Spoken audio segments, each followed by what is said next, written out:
You might be a leader in your field, the rock of your family, someone who's navigated a lifetime of complex challenges with grace and wisdom. And yet, when you're faced with the simple act of introducing yourself to a stranger in a romantic context, all of that hard-won confidence can feel like it just disappears. If that sounds familiar, I want you to know you're not alone. What we're going to do here is unpack exactly why that happens, and more importantly, give you a practical step-by-step guide to get it back. Let's start with this, because it just hits the nail on the head.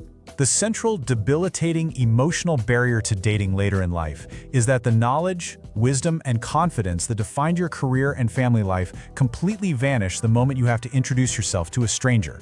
Wow, that really lands, doesn't it? It's that feeling of being an absolute expert in one part of your life and a complete beginner in another. It's a kind of emotional whiplash. But here's the thing, this isn't a personal failing. It's a predictable, shared, and deeply human reaction. And today, we're going to give this feeling a name, understand where it comes from, and lay out a clear path to get back to feeling like yourself. So, where does a lifetime of confidence actually go? Well, it doesn't just evaporate. A better way to think about it is that it gets sidelined. It's still there, of course it is, but the new situation, this modern dating world, doesn't know how to access it. Imagine you've got a key you've used 1,000 times, but now you're standing in front of a totally different kind of lock. The problem isn't that you've lost your confidence, it's just that the context has changed and the old keys don't seem to fit. This whole phenomenon has a name, and just understanding it is the first step. We call it situational confidence erosion, and it's exactly what it sounds like. It's the loss of self-assurance that happens when a highly competent person steps into a new and unfamiliar social world. See, for decades, you've operated with a very clear social script. At work, you knew your role. As a parent, you had a defined purpose. With friends, interactions were built on years of shared history. In all those areas, you had tons of data proving you were good at it. But in the world of modern dating, especially after a long break, that script is just gone. The rules feel different, the tech might be new, and the social cues can seem totally foreign. So this isn't a you problem, it's a script problem. It's what happens when you're asked to improvise in a play you've never even read before. Okay, so we've put a name to the what. Situational confidence erosion. Now we need to dig a little deeper and really get into the why. What's actually happening in our minds that makes dating feel so uniquely challenging, especially when we feel so capable everywhere else? By understanding the mental mechanics at play, we can stop blaming ourselves for feeling anxious and start addressing the real root of the problem. And it's not about willpower, it's about psychology. There are two big things we need to unpack. First up is good old performance anxiety. And this is more than just feeling a few butterflies. It's that intense, sometimes paralyzing fear of being judged. When that anxiety kicks in, it just hijacks your brain. So you're on a coffee date, right? And as the other person is talking, your mind is just racing. Am I saying the right thing? Oh, that sounded stupid. Are they bored? Why did I wear this shirt? It's mentally exhausting. You can't possibly listen to someone else's story when you're busy directing and critiquing your own every move. And that's the key. The anxiety forces your focus inward, onto your own flaws, making it pretty much impossible to form a genuine, curious connection with the person right in front of you. And the second piece of the puzzle is something called relational self-efficacy. Now that's a bit of a mouthful, but all it means is your belief in your own ability to succeed in social and romantic situations. Think of it like a muscle. That belief gets stronger through use, specifically through recent positive data. But when you haven't dated in 10, 20, or maybe 30 years, you're basically in a data drought. Your brain has no new evidence that says, hey, you're good at this. Without that recent feedback, your belief naturally gets weaker, just like an unused muscle. And when that self-efficacy is low, performance anxiety has all the space it needs to rush in and take over. This chart really puts it all into perspective. Just look at the two columns, side by side. On the left, you have your known world. Your roles are clear: professional, parent, friend. The scripts for how to act are practiced, second nature. Confidence is high, almost automatic, and you have decades of success to back it all up. Now, look to the right, the new dating world.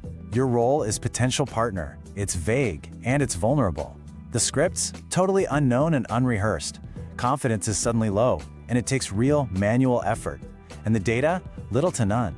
When you see it like this, it's so obvious why it feels jarring. You haven't changed, the landscape has. All right, we've diagnosed the problem. We understand the psychology behind it. And it's okay to admit that it's daunting. But here's the good news. And this is the most important part of our whole conversation, because this is a skills and data problem. There is a skills and data solution. We're going to walk through a structured, manageable system called the Confidence Rebuilding Protocol.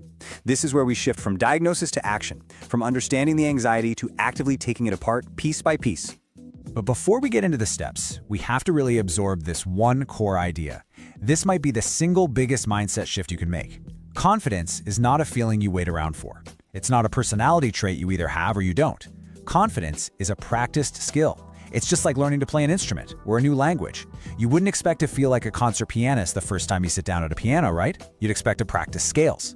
The moment you reframe confidence this way, as a skill to be built, everything changes. You're no longer at the mercy of your feelings. You become a student of something new and completely learnable. So the Confidence Rebuilding Protocol, or CRP, is built on 3 simple but really powerful pillars.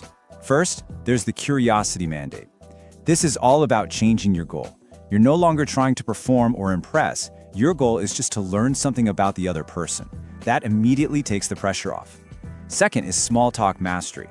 This is where we build the muscle by practicing basic social skills in safe, low-risk situations. And the third pillar, and this one is absolutely crucial, is the objective evidence log. This is where you'll actually track the factual proof of your progress, creating the new, positive data your brain needs. Together, these steps gently rebuild your confidence from the ground up. Okay, so we have the what. Let's translate that into the how. In this section, we're going to break this down into really gentle, actionable steps that you can literally start using today. The key here is to start small. We want to create wins that are so manageable, they're practically guaranteed. This isn't about diving into the deep end on day one. It's about getting comfortable in the shallow water first, building a little momentum, and proving to yourself step by step that you've got this. Your very first move is the 10-second eye contact drill. The goal here is deceptively simple. We're just retraining your body's physical anxiety response. For a lot of us, direct eye contact with someone new can trigger a subtle fight or flight feeling. This drill helps calm that down. And you practice it in totally safe, non-threatening situations, with the cashier at the market, the barista, the person at the library desk. And the how is just as easy. You simply hold gentle, friendly eye contact for about 10 seconds. That's the whole exercise. It's about teaching your nervous system that a simple moment of human connection is safe. Action number 2 directly tackles that performance anxiety we talked about. It's called the 3 questions goal. Before you go into any social situation, a party, a coffee shop, whatever, you just prepare 3 simple open-ended questions. Things like, how's your day been so far? Or what's the most interesting thing you're working on these days? The purpose of this is huge. It instantly shifts your focus from your performance to their answers. Your job isn't to be interesting anymore. Your job is to be interested. It turns what feels like a high-stakes performance into a low-pressure data-gathering mission. Action 3 is probably the most powerful mental tool in this whole protocol. It's the no rejection allowed rule. And this is a conscious choice, a mental reframe. From this point on, you decide that rejection in dating doesn't exist as a verdict on your worth. Instead, if someone isn't interested, you just frame it as a mismatch of logistics or timing or compatibility. Maybe they're not in the right headspace. Maybe you just want different things. The key is this: your job is to observe the data, okay, not a match, not to absorb the outcome as some negative reflection of who you are. This one shift can neutralize the fear that holds so many of us back. So these actions, the eye contact drill, the 3 questions, the rejection reframe, they're the building blocks. They're the how-to. But they are so much more effective when they're supported by a deeper shift in your mindset.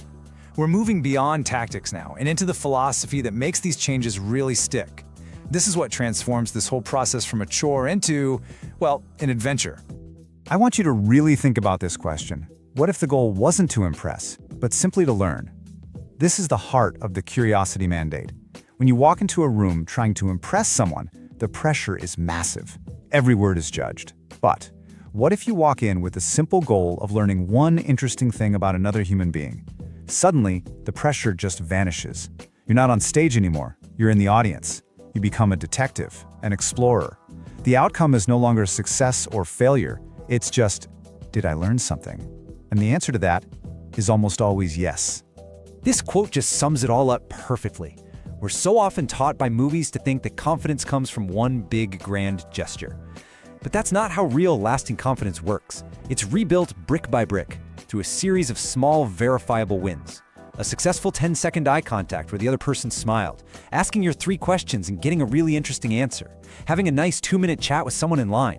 These are the wins you'll write down in your objective evidence log. They are undeniable, factual proof to your brain that you are in fact becoming competent in this new world. We've covered a lot of ground here. We've gone from understanding the root of this very specific anxiety all the way to a concrete plan of action and a new way of thinking. So, as we wrap up, let's bring it all together. Let's distill everything we've learned down into your first clear step forward on this new path. This is where the theory becomes your reality. So, as we bring this to a close, let's just trace this path one last time. It all starts with a simple, powerful reminder. This anxiety you're feeling is temporary and it's situational. It is not who you are. It's the weather, not the landscape. The key to navigating that weather is the curiosity mandate, that conscious choice to shift your focus from performing to learning. And the proof that you're making progress will come from your own hand in your objective evidence log, where you will collect the factual, undeniable evidence of your growing competence, one small win at a time. And this is really the ultimate promise of this whole process. It's not about becoming some different person. It's about letting the competent, wise, and engaging person you already are show up in a new situation. By committing to these small, consistent practices, you are actively restoring your belief in yourself. You're giving your brain the new data it's been craving. And in doing that, you're not just building dating confidence, you are opening the door to the authentic, joyful connections that you absolutely deserve. So, we'll end with a gentle challenge. Not a demand, just an invitation. Tomorrow, your first step is to simply conduct the 10-second eye contact drill with 3 safe strangers. The person at the post office, someone walking their dog, anyone. Afterwards, just take 30 seconds to write down what happened in a notebook. That's your first entry in your objective evidence log. This isn't about finding the one, it's about taking the first, small, powerful step toward rewriting your story. You've navigated so much in your life. You can do this too.